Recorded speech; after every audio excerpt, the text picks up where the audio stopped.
Power star Pawan Kalyan ప్రధాన పాత్రలో AM Jyothi Krishna మరియు కిష్ జాగర్లమూడి దర్శకత్వంలో తెరకెక్కిన భారీ బడ్జెట్ చిత్రం హరిహర వీరమల్లు.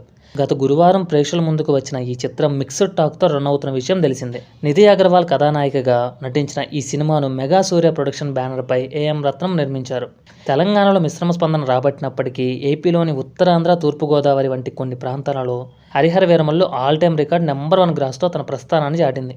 ఇదిలా ఉంటే ఈ సినిమాని కాపాడాలని జనసేన మంత్రులు, పార్టీ కార్యకర్తలకు విజ్ఞప్తి చేస్తున్న ఆడియోలు ప్రస్తుతం సోషల్ మీడియాలో వైరల్ అవుతున్నాయి. ఇక ఈ క్రమంలోనే నేడు ఆంధ్రప్రదేశ్లోని పలు ప్రాంతాల్లో హరిహర వీరమల్లు చిత్రానికి ఉచిత ప్రదర్శనలు ఏర్పాటు చేస్తున్నారు.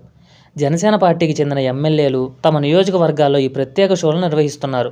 వీటిలో భాగంగా జనసేన ఎమ్మెల్యే బత్తుల బలరామకృష్ణ ఆధ్వర్యంలో రాజానగరం నియోజకవర్గంలోని 3 మండలాల్లోని ప్రభుత్వ పాఠశాలలో, కళాశాలలో చదువుతున్న 9, 10 ఇంటర్, డిగ్రీ విద్యార్థుల కోసం నేడు ఉచిత ప్రదర్శనలు జరుగుతున్నాయి. సీతానగరంలోని గీతా సినిమాస్ మరియు కోరుకొండలోని రామకృష్ణ థియేటర్లలో ఈ షో ప్రదర్శితం కానున్నాయి.